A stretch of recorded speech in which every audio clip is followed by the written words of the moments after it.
Alors nous sommes actuellement au rassemblement qui est empêché d'être au coin de la rue, ce qu'on avait prévu. Et on essaye de faire une manif pour tous les précaires. C'est moi qui ai signé l'autorisation, on devait être au coin. Ils nous ont parqués sur le trottoir au début. C'est un scandale, on ne peut plus leur faire confiance. Carrément, ils annulent les autorisations officielles d'occupation. Donc en gros, c'est un déni de démocratie, on va dire. Encore une fois. Elle s'est dit que certaines luttes syndicales pouvaient être taxées de terrorisme il n'y a pas si longtemps. Donc c'est, je pense, vraiment un effet du gouvernement. C'est génial, l'homme qui dit que les Roms n'ont pas vocation à s'intégrer en France, il a eu sa promotion, quoi. Le Parti Socialiste lui a offert un beau marchepied. Il y a 10-20 ans, ce genre de propos a été sanctionné. Aujourd'hui, il est récompensé pour avoir dit ça. Moi, je trouve ça sympa, on dirait des petits moutons, tu vois, c'est sympathique. Non, là, j'espère qu'il va se passer quelque chose, tu vois, j'espère. Vraiment beaucoup de flics et c'est bizarre d'autoriser et puis de contraindre à ce point-là, en 10 mètres carrés dans Paris, c'est bizarre. On dirait une manif de flics, non? Bon, on s'en doutait un peu, vu le personnel qu'il y a là-bas à l'intérieur. Il y a quand même tous les ministres de la culture européenne. Ils sont à Chaillot. Ils discutent de quoi aujourd'hui? Je crois de développer la culture au niveau européen alors qu'ils l'ont tous cassé dans leur pays. Je crois que c'est une réunion européenne sur les politiques culturelles en Europe, si je ne m'abuse. Je ne suis pas sûr. Nous, c'est sur l'austérité, les politiques d'austérité en Europe, qui attaquent toutes les politiques culturelles et toute la protection sociale. Donc on est complètement concerné par ça. Et au moment où dans tous les pays européens, les budgets de la culture sont attaqués par les gouvernements nationaux, et ils font un grand ramdam à Chaillot. Tous les gens qui ont fait mourir des orchestres, mourir des compagnies un peu partout en Europe, eh bien aujourd'hui ils se réunissent pour savoir comment faire plus de culture au niveau européen. Donc c'est un peu, c'est de la provocation, c'est pour ça qu'on est là. Donc on s'invite au débat pour leur montrer que les premiers concernés, ils sont là. Mais la culture passe aux oubliettes, évidemment. Et beaucoup de choses vont passer aux oubliettes. Il y a des gouvernements de plus en plus réactionnaires et je suis très inquiet pour notre avenir. Il va falloir que les gens se mobilisent. Mais ils ne veulent pas qu'on soit visible. Ils font une fête, c'est annoncé par des pubs des pubs télé sur France 2, etc. Un grand barouf. Demain, normalement, il y a Hollande qui va prendre la parole, etc. C'est encore un moyen de dire, de refaire peut-être les promesses qu'il a fait à Nantes en disant qu'il allait sacraliser le budget du ministère de la Culture. Bon, ben, on voit les baisses et là, avec les 50 milliards d'euros, il prévoit en fait 20% de baisse entre 2014 et 2017 sur le budget du ministère de la Culture. Et là, ça va être terrible pour nous tous. Il ne faut pas cesser d'arrêter de continuer. Ce n'est qu'un début, continuons le début. Et c'est nombreux que nous serons plusieurs. Parce que les intermittents doivent muter et ils doivent faire leur travail. Et moi, mon travail, c'est des clowneries. Et la clownerie, ça se fait avec sérieux, monsieur.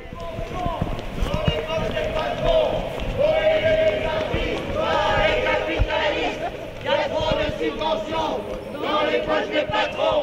Faut aider les artistes, pas les précaires. Aujourd'hui, il y a le forum européen de la culture à Chaillot, tous les ministres de la culture, tous les ministres européens de la culture qui sont réunis. Ils discutent de comment se répartir l'argent dans l'Europe autour des grands acteurs de la culture, ce que apparemment intermittents, chômeurs, précaires, nous ne serions pas, sur comment rendre encore plus marchande la culture que ce qu'elle n'est aujourd'hui. Je t'avouerai que moi je suis rentré, j'ai assisté à 2 minutes de débat, au bout d'un moment je suis sorti, c'était pas super intéressant. Gens entre eux qui parlent de choses qui les concernent entre eux, sans prendre en compte la réalité économique et sociale des gens qui vont subir les décisions qu'ils sont en train de prendre. Il y a un appel des artistes, à savoir que c'est Costa Gavras, Peter Brook, enfin quand même des gens qui ne sont pas vraiment au même niveau social que nous, enfin avec qui on n'a pas grand chose à voir. Solidarité, chômeurs, précaires, intermittents, intérimaires, avec ou sans papier. Solidarité, chômeurs, précaires, intermittents. Chômeurs, précaires, intermittents, intérimaires, avec ou sans papier, solidarité. Et aussi parce que la culture, elle se fait pas sans droits sociaux. Les droits sociaux, c'est non seulement pour les personnes qui font la culture, mais pour les personnes qui peuvent avoir accès à la culture. Avec ou sans papier, solidarité. C'est que le droit de grève, il est quasi inexistant maintenant en France parce qu'on est relégué à l'autre bout de la place pour rester invisible. Et on attend aussi des vraies réactions des syndicats qui fassent des vrais appels à la grève, qui fassent vraiment leur taf, parce que là ça commence à être un peu le syndicalisme mou du genou au niveau de la défense de nos droits.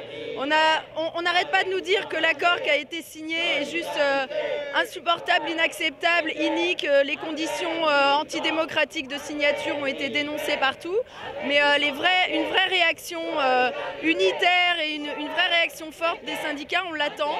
On aimerait que la CGT fasse un vrai gros appel à la grève. C'est une réunion pour la politique culturelle européenne. Nous, on est là pour interpeller sur les droits sociaux. Mais là, c'est la ministre de la Culture. Il n'y a pas le ministre du Travail qui est là aujourd'hui. C'est surtout lui qui est important pour le non-agrément de l'accord qui a été signé le 22 mars.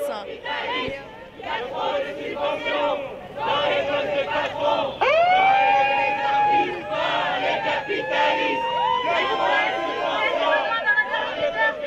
personne qui pourrait livrer prête à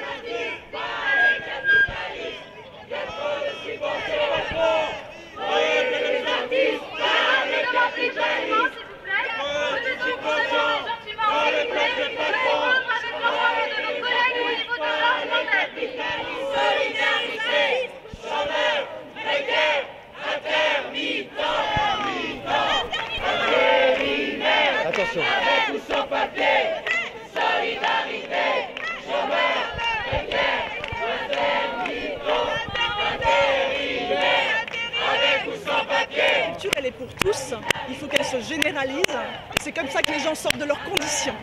C'est un investissement sur l'avenir. La culture, c'est la crise, mais l'argent, il est là, dans les caisses du patronat. le théâtre, C'est la crise, mais l'argent, il est là, dans les caisses du patronat. l'éducation, C'est la crise, mais l'argent, il est là, dans les les retraites, C'est la crise, mais l'argent, il est là, dans les caisses du patronat. pour la danse, C'est la crise, mais l'argent, il est là, dans les caisses du patronat. Il y a trop de subventions dans les caisses des patrons. Faut aider les artistes, pas les capitalistes. C'était au débat, toi? Oui, tout à fait. C'est constructif? Il y a eu des choses très pertinentes et très critiques sur l'ultralibéralisme qui mène l'Europe, y compris dans le champ de la culture. En particulier, Stermeyer, le metteur en scène allemand, a été particulièrement brillant. Un historien aussi américain, Downton, a dit des choses très justes sur le monopole de Google, etc., sur la marchandisation du monde. Et non, il s'est dit des choses tout à fait intéressantes. En tout cas, notre secrétaire général CGT Spectacle, Denis Gravouille, a pris la parole et il a été très, très chaleureusement applaudi par une bonne partie de la salle. On a pu prendre la parole à l'intérieur, on manifeste ici aussi, donc pour nous c'est positif, oui. On se fait entendre. Qu'est-ce qui se passe à l'intérieur? Ça se passe bien? Beaucoup de bonnes intentions, beaucoup de beaux discours. Les metteurs en scène, les gens de culture qui étaient là, Barthaler par exemple, ont dit des choses très intéressantes. Très intéressantes. Les intermittents ont parlé au moment où tous les ministres européens sont partis parce qu'ils devaient aller déjeuner, donc ils n'étaient pas spécialement très intéressés par la question, si je puis me permettre. Plus le niveau hiérarchique des intervenants dans un colloque est haut, moins le débat est fructueux. Ils sont beaucoup trop éloignés du terrain pour en avoir une quelconque idée de la réalité. Voilà.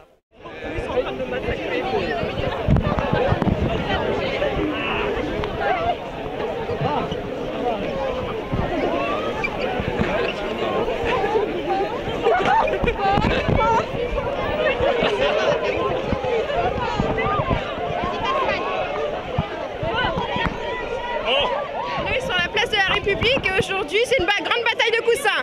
On en profite en famille. C'est une rencontre internationale, c'est dans tous les pays en même temps. Je suis Kat. Ah, c'est 4. Ça te procure oui. quoi alors cette bataille de polar? C'est pas mal du tout.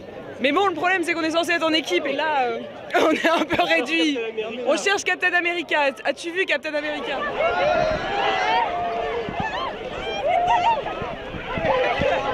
On se défoule. Ce qu'on n'autorise pas à la maison, on peut le faire ici. Allez, boum. C'est juste, ça fait bizarre d'être dehors, genre on est déguisé en pyjama et ça fait vraiment bizarre, mais c'est super parce que genre on tape sur n'importe qui et ils répondent. C'est magique, il faut faire l'amour et pas la guerre. C'est du n'importe quoi, c'est trop bien.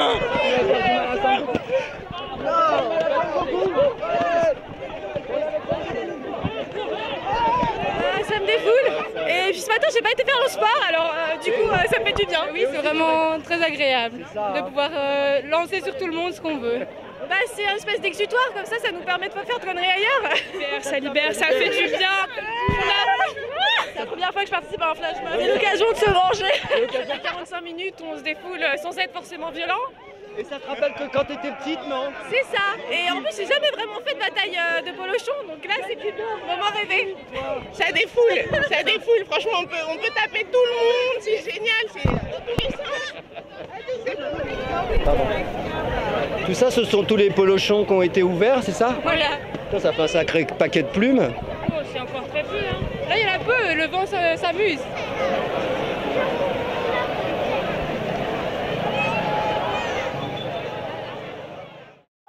Urgence, la police assassine en toute impunité. Urgence, la police assassine. Alors on parle des violences policières, et ici donc nous sommes réunis pour dénoncer et pour surtout appeler à ce que justice soit faite. Il est temps que tout ça cesse. Voilà, c'est une guerre qui ne dit pas son nom, c'est une guerre qui n'est pas déclarée mais qui a lieu effectivement depuis des années et des années. Pour dénoncer toutes les victimes de crimes policiers, les victimes de violences policières, de brutalité policière. Parce qu'un État qui n'est plus là pour défendre ses citoyens, mais au contraire pour les réprimer, n'a pas lieu d'exister. Aujourd'hui, c'est moi.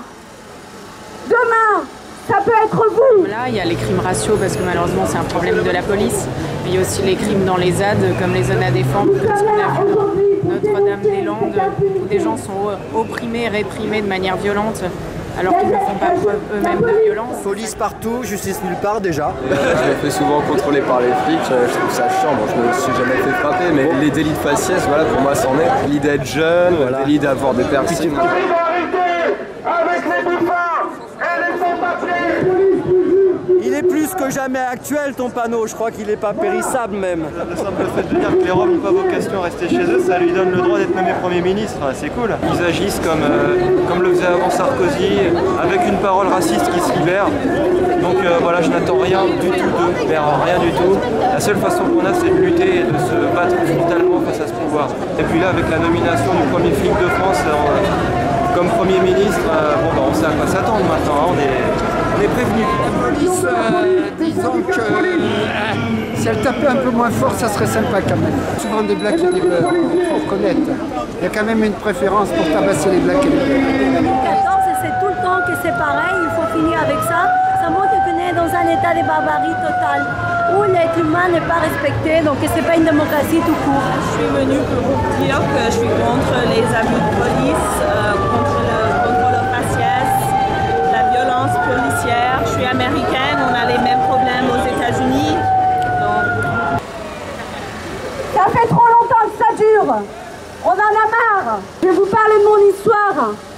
Mon petit frère Amine perd son âme, et un parmi tant d'autres, dans la longue liste des morts tués entre les mains de policiers. Amine courait, il était de dos. Un policier n'a rien trouvé de mieux à faire pour l'arrêter, de lui tirer une balle dans le dos. Ce policier, malgré un chef d'inculpation aussi lourd qu'homicide volontaire, continue à percevoir son salaire et a été muté sur sa région à Grenoble. Il est important pour nous aujourd'hui d'informer la population de ce qui se passe réellement en France. Ces policiers, un an après le meurtre de Laoussine, paix à son âme, sont mis en examen pour homicide involontaire ayant entraîné la mort.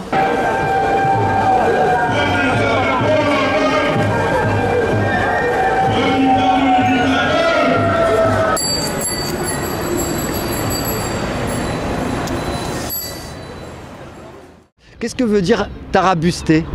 Tarabuster, je ne sais pas. Buster, il faut monter son buste. Voilà, montrer son buste. Tomber. Ça veut dire booster, ça veut dire accélérer. Ça peut vouloir dire cogner, casser. Se faire avoir. C'est ça. Tu l'as inventé ce mot. Non, tarabuster, ça existe. Taquiner peut-être, je sais pas. Que veut dire le mot ripatonner? Je dirais que ça veut dire que vous m'emmerdez avec vos questions à la con. Voilà. C'est pas ça? Rigoler. Rigoler par le riz. Ouais. Patonner. Le pas, ouais. Pas tonner. Faut taper. Qu'est-ce que tu dirais? Ripatonner? Le riz pâteux. Ripatoun, ou ripatonne, je sais pas, quand on fait de la pâte. C'est pas mal. De la pâte à modeler. C'est pas mal. Et ça veut dire appliquer de la peinture ripolin à tâtons sur les murs. Non? C'est pas mal. Faire des petits pas. Faire des petits pas. Qu'est-ce que veut dire amouille? Mouiller. Amour. Mouiller? Je sais pas. Mouiller, ouais. Je sais pas. C'est qu'on est tombé dans une flaque et je me suis fait amouiller. Il y a un enfant près de moi, je peux pas le dire. Qu'est-ce que la mouille? C'est la cyprine. C'est peut-être un terme dans la voile. Je sais pas, amarrer un bateau. C'est-à-dire amouiller. Qu'est-ce que la doraphobie? C'est quand on est très petit qu'on n'aime pas Dora. Qu'on préfère Winnie l'ourson. C'est les gens qui ont peur des dorades. C'est ça. C'est vraiment ça? Non, L'odeur. Odorat. L'odorat à la fin, on sent vite les choses, non? On a peur de Dora, l'exploratrice. Non, Dora. C'est ça? Dora, c'est pas l'odorat? Détester les dorifores. Et c'est la phobie de Dora, l'héroïne de dessin animé que je déteste. D'ailleurs, j'en suis atteinte. Qu'est-ce que la cénobite? La cénobite, c'est la mise en scène des bites. Inflammation de... je sais pas. Avoir la phobie des bites. Les cénobites, c'est comme, je sais pas, les habitants d'un quartier de la Seine, j'en sais rien. C'est une mise en scène d'un ballet de bites. Voilà. C'est ça, je pense. Ça. Alors ça, ce sont des moines. C'est les moines. C'est une pratique de monastique. Quel son fait l'éléphant? L'éléphant? Quel son? On dit qu'il l'éléphant, il... Non, ça c'est la vache. C'est la vache qui fait me... Bah il fait pas de son.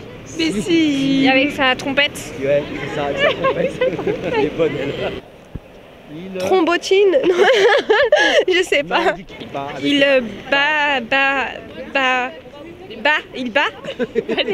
il balaye, elle a dit. Barry? Barry. Comme le ton, parce que le baryton. Le baryton. Quelle est la capitale de l'Uruguay? Uruguay. Paraguay. Ah, je sais pas. Je veux dire Panama, mais Panama c'est un pays en fait. Oh là là, je sais pas. Non, je sais pas. Dites n'importe quoi. Je suis trop mauvaise. Il y a un peu une vidéo. Boca? Montevideo. Montevideo. Non, j'allais dire Montevideo, mais peut-être que je dis n'importe quoi. De quelle couleur est la couleur pi? Jaune. Ah, vert. Puis vert. Pi, c'est jaune. Vert. Non. Bleu. Noir. Noir et blanc. C'est blanc et noir. Avec un peu de zinzolin. Et c'est une couleur le zinzolin, vous savez ça? Un peu de zinzolin et un peu de vermillon. Qu'est-ce qu'un pied de nez? Alors, c'est un peu compliqué à faire. Mais... un faux plan. C'est pas un truc, un outil? Un gros nez. Comme un bras d'honneur un peu. C'est quand on dit, quand dans une situation donnée, on manifeste son désintérêt ou le fait qu'on s'en fiche. C'est faire une grimace, un pied de nez, faire comme ça. Qu'est-ce que veut dire le mot capillo, tracté? Quelqu'un qui est chauve. Et tracté, pas avoir de cheveux, que d'un côté de la tête. Ça veut dire transporter à un endroit différent la chevelure de quelqu'un. La calvitie, il est rasé. C'est-à-dire qu'on s'échange des chevelures, par exemple, vous voulez qu'on se capillotracte? Capillotracté, c'est tiré par les cheveux. Qu'est-ce que veut dire barater? Ah, ça vient pas de Bara le beurre en breton? Quand on parle avec une personne, on discute. Un baraté, c'est un endroit où on boit du thé. Et mélanger de la crème pour faire du beurre. Exactement. Qu'est-ce qu'il fait le hibou? Il chante. Oui. Non, il fait des bruits. Elle, la chouette, elle grogne. Elle huppe. Huppe, c'est l'autre. Elle hurle.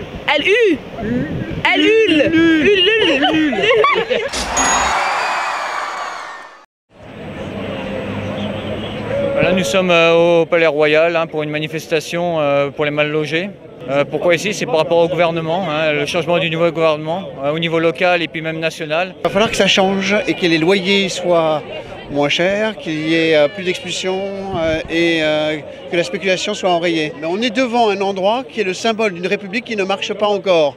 Et il faut absolument qu'il y ait des lois qui donnent le pouvoir aux personnes en difficulté pour se faire justice elles-mêmes et que triomphe contre l'argent le droit au logement.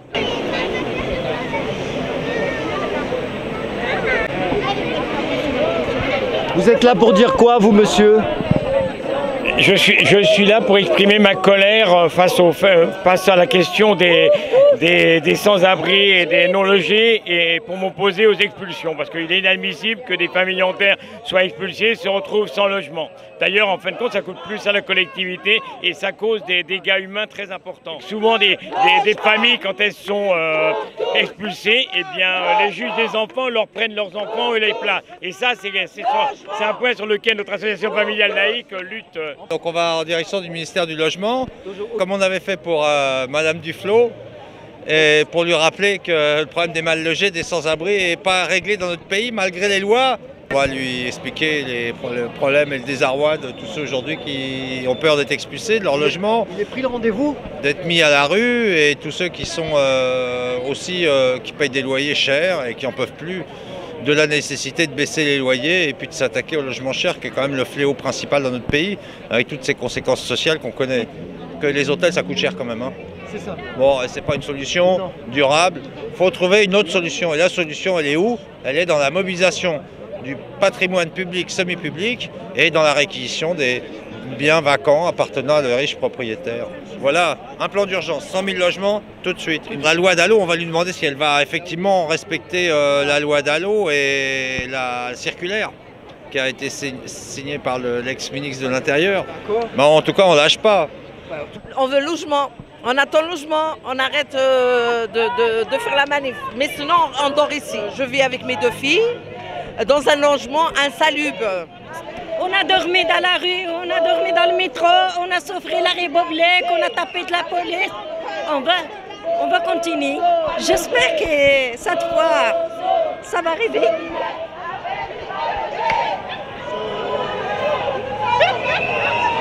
Je trouve que le logement, c'est la base de toute vie, de la vie de n'importe quel être humain. Les animaux ont un terrier, ont un nid.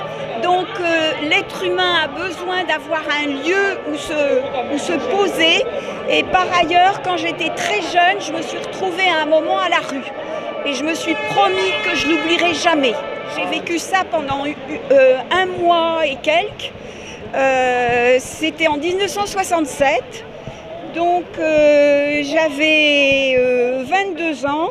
Et je ne l'oublierai jamais. Je crois que les gens ne se sentent pas vraiment protégés. Je crois qu'il y en a beaucoup qui s'en rendent compte que ça peut leur arriver. Mais il y a tous ceux qui ne voient pas la misère dans la vie quotidienne. Quand vous prenez le métro, quand vous marchez dans la rue, à chaque pas, vous voyez des gens qui souffrent. Et même ceux qui ne mendient pas, vous voyez parfois leur regard, vous voyez parfois la façon dont ils font les courses dans les francs-prix, dans les supermarchés. Et là, vous vous rendez compte que les gens manquent d'argent, n'ont pas le minimum. Nous sommes prêts à tout pour avoir un logement. Voilà. On est motivés à jamais. On est motivés et on continue. La lutte continue. La lutte continue. Aujourd'hui, on se rassemble contre une aberration de plus de notre monde moderne. Les multinationales et les États occidentaux sont en train de s'arranger pour faire un grand marché transatlantique, les États-Unis d'Europe et du monde, pour pouvoir soustraire tous les droits douaniers, etc., pour rendre le commerce mondial beaucoup plus facile. Et on a déjà des exemples de traités du même style entre les États-Unis et des pays latino-américains, où des pays latino-américains se sont fait condamner par ces tribunaux à de très fortes amendes à payer à l'entreprise multinationale qui les avait attaqués. Ils veulent faire un grand marché entre les États-Unis et l'Union européenne, donc une énorme zone de libre-échange pour laquelle on va mettre à plat toutes les barrières douanières. Donc c'est-à-dire que les Américains qui ont un dollar moins fort vont en profiter pour exporter au maximum leur bœuf aux hormones, leur poulet au chlore. On a des lois dans nos pays qu'on fait voter parce qu'on veut préserver la vie humaine, l'environnement, etc. Et ces traités visent à être au-dessus de ces lois. TAFTA, le traité transatlantique de libre-échange entre les États-Unis et l'Europe, c'est un traité qui va en fait se situer au-dessus de la souveraineté des États. Par exemple, le gaz de schiste, effectivement, les compagnies pétrolières pourraient venir naturellement attaquer l'État français qui actuellement a une loi qui interdit la fracturation hydraulique sur son territoire. Les compagnies pétrolières américaines, canadiennes ou peu importe lesquelles, même les françaises, pourraient attaquer l'État français en disant « votre loi nous empêche de faire du profit, donc on va passer au-dessus parce que, étant donné cet accord multinational, on va faire de la fracturation hydraulique dans votre pays, que ça vous plaise ou non. Et si vous n'êtes pas d'accord, on va vous demander des grosses indemnités que vos contribuables vont payer. Et notamment, s'il y a un libre-échange complet entre les États-Unis et l'Europe, on va bouffer du bœuf OGM, on va bouffer du bœuf aux hormones, on va bouffer des poulets chlorés, mais aussi on va se retrouver avec du gaz de schiste, etc. À partir du moment où une entreprise multinationale dira elle pourra aller devant un tribunal arbitral, mais un tribunal qui ne sera pas de juge, qui sera d'experts nommés dans le cadre du traité. Elle pourra attaquer les États en disant cette réglementation va contre la libre concurrence et contre la liberté du commerce. En fait, tout a été fait pour que ça soit secret. Et donc là, aujourd'hui, ce qui se passe, c'est qu'à l'hôtel Shangri-La, là, juste au bout de la rue, il y a une réunion avec toute l'élite économique américaine et européenne. Donc il y a le PDG de Total, il y a le PDG de Dow Chemicals aussi. Il y a le commissaire qui est chargé de négocier pour l'Europe dans le TAFTA. Mais il faut payer 1 800 € en fait pour assister à la réunion. Donc l'information est clairement bloquée. Il faut payer 1 400 € pour y aller. Et je comprends pas pourquoi les pauvres ils viennent pas, parce que c'est tellement bien. GTFO, ça veut dire get the fuck out. Ça veut dire dégage en fait. Ils se permettent d'organiser une réunion secrète à quelques mètres d'ici, juste derrière vous, donc juste devant moi. Une réunion à 16 h, un jeudi en plein après-midi. Quoi de plus discret, quoi de plus banal. Et on a appris l'existence de TAFTA sur des sites internet comme Wikileaks, comme d'autres sites de lanceurs d'alerte. Il faut bien le préciser ici, c'est vraiment une bataille des citoyens européens et américains ensemble contre cet accord transatlantique et contre les multinationales qui aujourd'hui sont écoutées par les instances européennes, sont écoutées par le gouvernement français et nous n'avons pas accès de la même façon qu'eux et loin de là à l'information ou à la consultation et au dialogue. Le capitalisme c'est très bien, que la privatisation de l'eau c'est très bien, que les profits c'est très bien et que les gens riches ils sont très gentils et qu'il faut qu'ils gardent tout pour eux parce qu'ils sont très gentils. Et aussi cet accord transatlantique, c'est l'harmonisation vers le bas qui est en vue des normes sociales et écologiques. Oui, c'est parce qu'ils veulent que notre bien, alors ils prennent les bonnes décisions pour nous. TAFTA, c'est un grand projet qui va permettre aux grandes multinationales de multiplier, d'augmenter les profits et de pouvoir imposer nombreuses normes qui vont permettre de meilleurs lendemains. Tout à fait, on envisage de privatiser tous les communs, ça suffit, la gratuité nuit énormément à la compétitivité, on n'en peut plus, la solidarité ça suffit, il nous faut de la croissance, voilà maintenant. Donc... La démocratie, la démocratie, privatisons le vivant, privatisons le vivant. Ouais, c'est vraiment être libre de faire ce qu'on veut quand on veut, avec l'argent qu'on veut, quoi. Nous sommes le pouvoir, nous tirons les ficelles. Nous dirigeons l'Europe, le Parlement nous mange dans la main. Le TAFTA, c'est nous. Nos amis Europe ou Amérique, pas de soucis. L'argent n'a plus de frontières, juste des paradis pour se planquer. Avec le TAFTA, on est bien parti pour se gaver. Nos actionnaires avec. C'est le droit de choisir et de définir ce que nous voulons pour les générations futures. C'est le droit vraiment de décider si nous allons accepter ou non que les pauvres puissent décider pour nous, ce qui serait une horreur.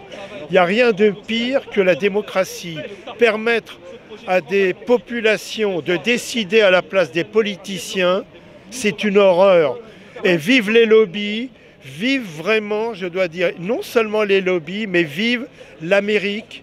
Et vive l'Amérique, je dois dire, de Bush, l'Amérique de Obama, de Monsanto, l'Amérique de Saint-Gentin et autres, vive eux. Ils sont bien ces gens-là. La démocratie n'est pas compétitive.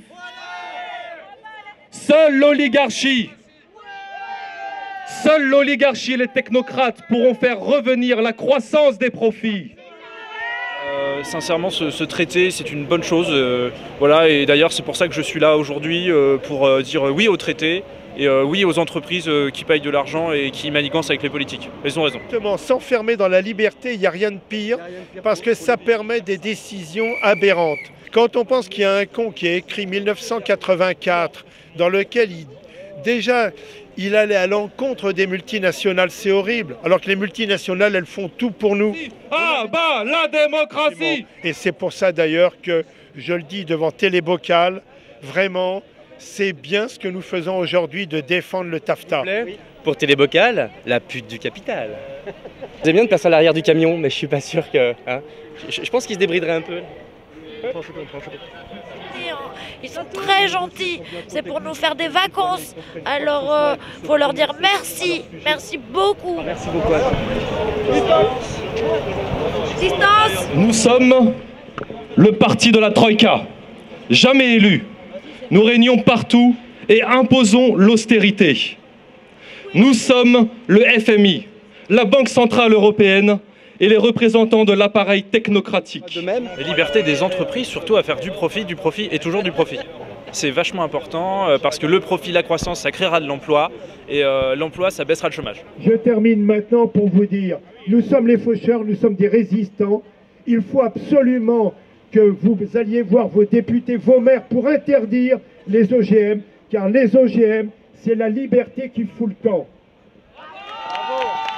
Aujourd'hui, on fort et on fracture en Espagne, au Royaume-Uni, en Pologne, en Hongrie, en Roumanie, où nous avons des amis roumains qui sont là. En Roumanie, vous avez un enfant qui est mort il y a une dizaine de jours. Très très sérieux, c'est-à-dire qu'en France, on a arrêté. La loi, pour l'instant, nous protège. Ils sont en train de la détourner avec les gaz de houille. Mais avec TAFTA, cette loi va tomber. Et à nouveau, il faudra que le peuple français se lève pour dire on arrête tout. S'il reste encore un peu d'eau à boire et d'air à respirer. Courage à nous. Je finirai avec ceci, c'est que dans l'histoire, nous avons déjà réussi à contrer des accords de ce type-là, que ce soit l'accord multilatéral sur l'investissement dans les années 90, que ce soit l'ACTA, l'accord sur la contrefaçon il y a quelques années. Nous pouvons également, par le biais d'une mobilisation citoyenne forte, contrer cet accord transatlantique. C'est tout à fait possible pour gagner contre la libéralisation des marchés et pour une transition écologique et sociale et démocratique. Merci à vous.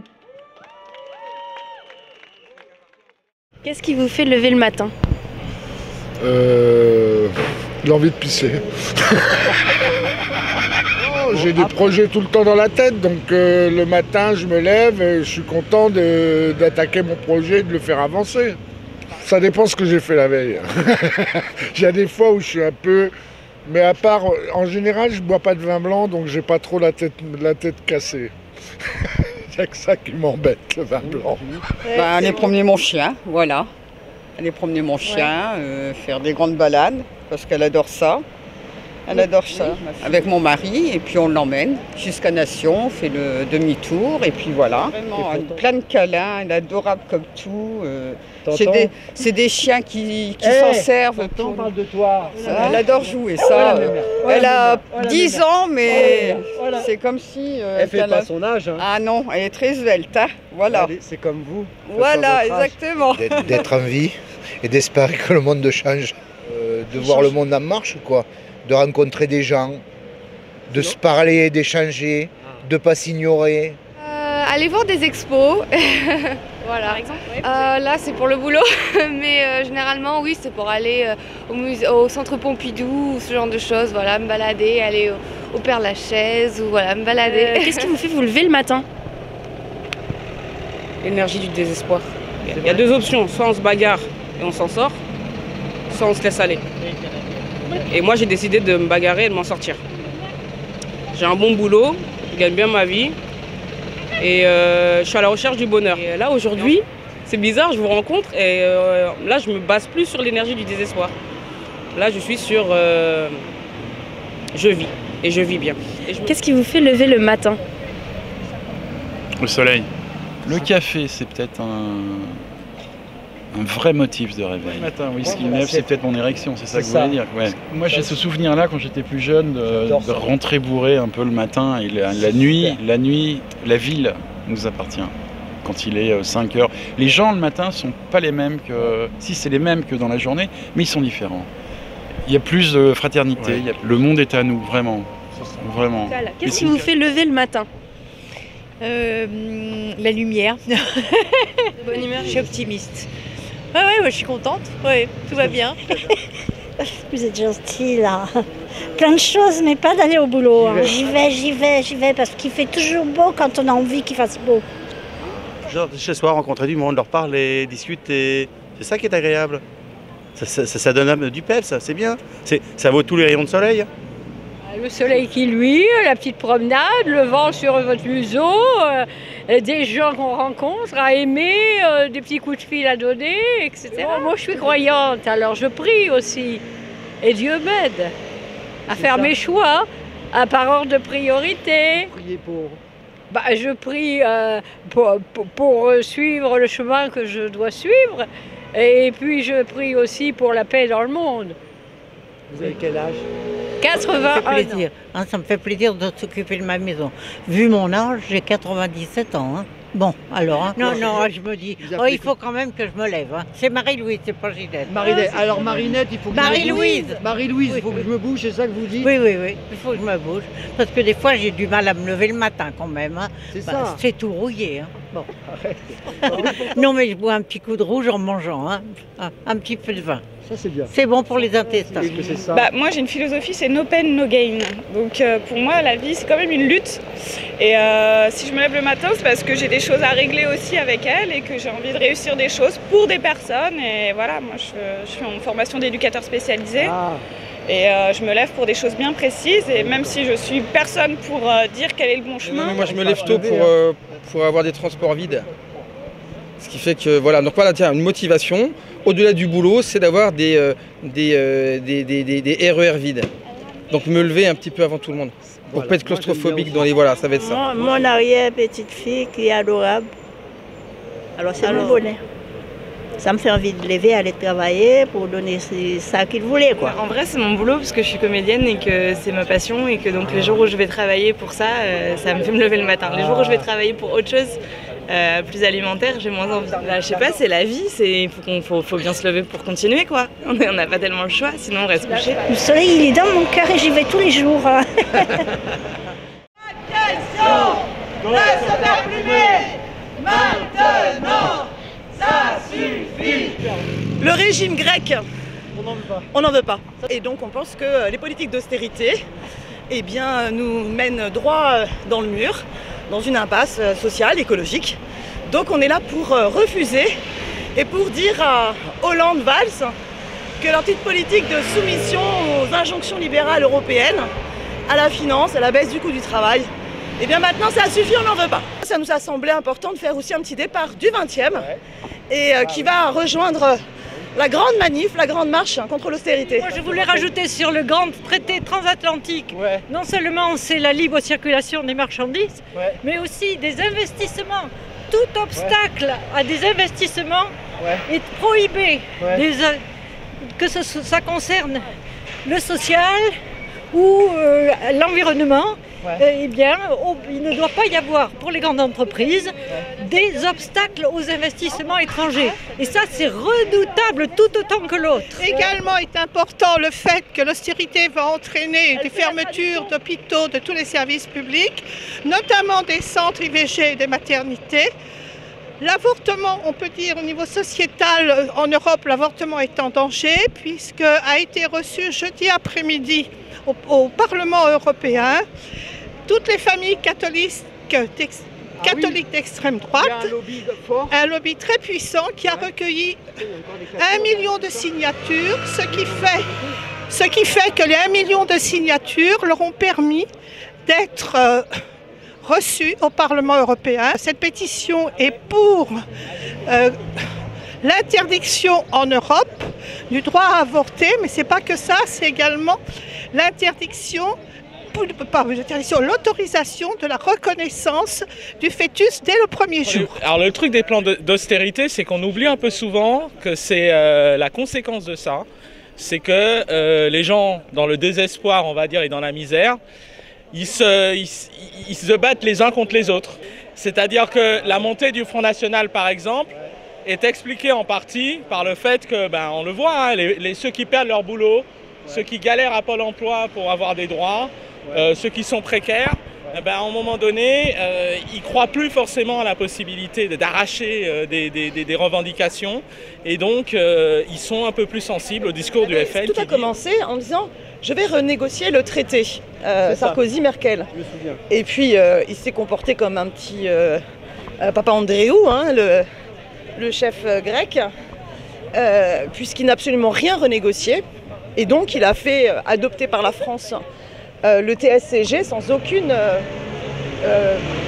modification et sans demander au peuple son avis. Donc on est vraiment dans et il va faire la même chose avec le grand marché transatlantique. Je vais être méchant, mais la France, c'est pas le Luxembourg. Ça veut dire que si à un moment donné, le gouvernement français décide de rompre avec les politiques d'austérité, ce n'est pas vrai que les autres pays pourront regarder ailleurs et faire comme si ils n'avaient pas entendu. Voilà. Si on continue à faire une politique de l'offre où l'objectif c'est de chercher à tout prix la croissance, et peu importe qu'on produise n'importe quoi, n'importe comment, alors que nos ressources naturelles sont finies, eh bien, si on continue cette logique-là, on va tous en crever. Voilà. Et donc, ce qu'il faudrait, c'est complètement être en rupture avec toutes ces logiques-là et au contraire, définir quels sont les besoins sociaux et les exigences écologiques à respecter et réorganiser totalement notre économie et notre partage des richesses au service de cette satisfaction des besoins sociaux et des impératifs écologiques. L'idée, c'est que la crise, elle va être payée non pas par les grandes entreprises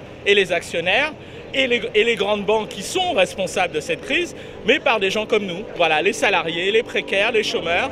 Pour dire quoi, toi, que la gauche décomplexée va changer le monde, non?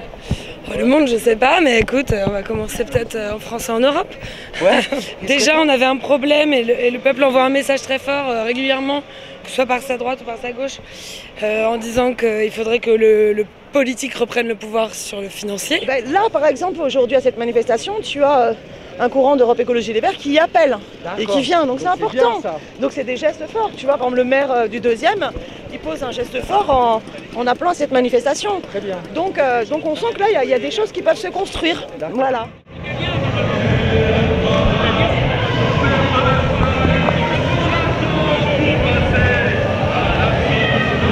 Nous, on est venus contre le pacte de responsabilité, contre l'austérité. Ce qu'on fait aujourd'hui, il faut le faire tous les jours dorénavant. Je pense que c'est comme ça qu'on finalement on va y arriver. Avant d'arriver au massacre, on va essayer d'y aller gentiment. On est là pour dire que la crise du logement non seulement ne s'arrange pas, mais qu'elle ne fait qu'empirer. C'est la précarité qui s'étend et les conséquences, elles se voient à travers les expulsions qui se multiplient. À la rue, pour qui, pourquoi? Le plomb, les rats et les cafards. Marchands de sommeil qui font du lard. Mais des logements vides, il y en a.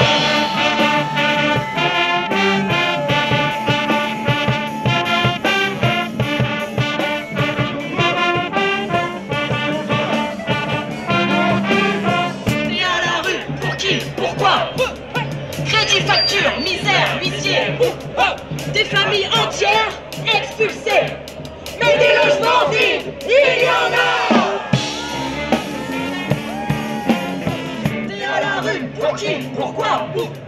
Et ton loyer qui est bien trop cher augmente plus vite que ton salaire, mais des logements vides, il y en a.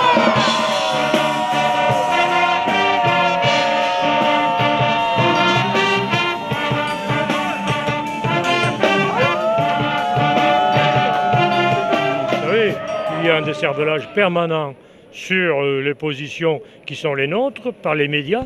Alors il est difficile de se former une opinion. S'il y a 10 secondes ce soir à la télévision, ce sera un grand maxi. Voilà, avec des chiffres très, très réducteurs. Comment voulez-vous que les citoyens prennent conscience de la réalité des problèmes économiques? Tout le monde ne sait pas comment on va changer. Voilà, et on n'est pas tous d'accord sur le système de changement. On parle beaucoup, mais par exemple l'économie, ils n'en parlent pas beaucoup. On lâche rien, on lâche rien, on lâche rien, on lâche rien. Je pense qu'il faut toujours lutter de toute façon contre une société qui se machinise et qui s'économise et que l'humain doit être beaucoup plus au cœur de notre préoccupation. Voilà. Bonjour monsieur, je me souviens il y a quelque temps on avait déjà voté non pour l'Europe et ils l'ont quand même fait. Est-ce que vous pensez que ce genre de manifestation va changer quelque chose? Ce qui est certain qui ne change rien, c'est de rester dans son fauteuil placidement à observer la destruction de la société et de l'histoire. Donc la participation à quelque action que ce soit aussi minime, le papillon dans l'air peut transformer le monde.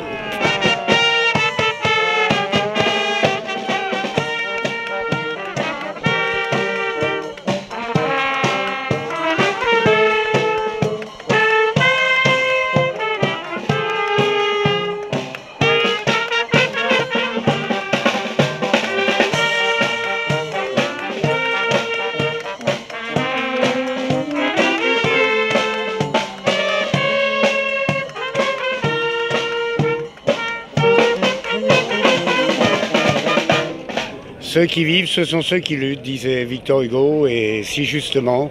Et nos camarades qui sont morts pendant la résistance, fusillés par les nazis, dont les dignes héritiers sont aujourd'hui Madame Le Pen, nous enseignent que c'est par la lutte, avec notamment le programme national du Conseil de la Résistance, qu'on peut et qu'on doit faire changer la société.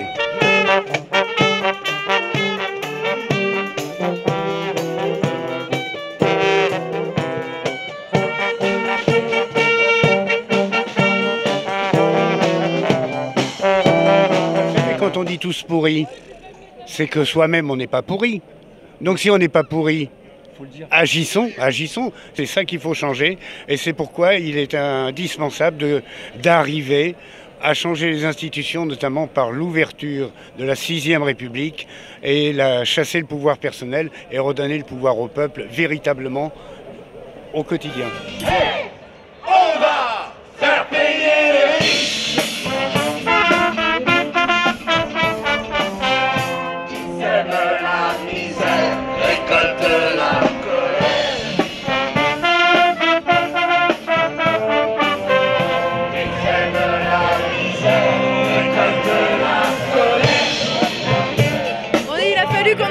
Le JT de France 2 et encore on nous a pas laissé parler. C'était beau. On nous a pas laissé lire notre communiqué. Mais je sais. C'est dommage. Pujadas il était au courant parce que je lui avais fait passer un communiqué de de la CIP pour expliquer pourquoi on avait envahi le carreau du temple, pourquoi on était intervenu chez NKM et pour lui dire qu'on avait des propositions de réforme justes pour l'assurance chômage. Ce serait bien qu'ils prennent l'argent là où il y en a, c'est-à-dire dans les dividendes remis aux actionnaires, dans les profits des grosses entreprises, hein, qui sont en fait le fruit du travail de tous les salariés. Ce serait bien que nous on envoie la couleur et pour qu'on puisse consommer. Moi j'ai envie d'être une grande consommatrice et de relancer la croissance. Et j'aimerais bien pouvoir avoir assez d'argent pour pouvoir relancer la croissance. Vous soutenez vous les manifestants là? Qu'est-ce que vous en pensez? Bon, ils se promènent, ils s'amusent là, hein. Faut rire tout le monde, hein. Et donc l'argent qui part dans les caisses des actionnaires et dans les caisses des gros patrons qui augmentent régulièrement leur rémunération. Chaque année, les gros patrons augmentent leur rémunération et chaque année, les profits des entreprises du CAC 40 et des grosses entreprises augmentent chaque année et ils continuent de pressuriser tous les petits. Vous appréciez le panneau là? Non, pas vraiment. Non? Non, je trouve ça un peu trop lourd. Ça fait un peu grosse tête. Ouais, c'est ça. Puis ça fait un peu homophobe.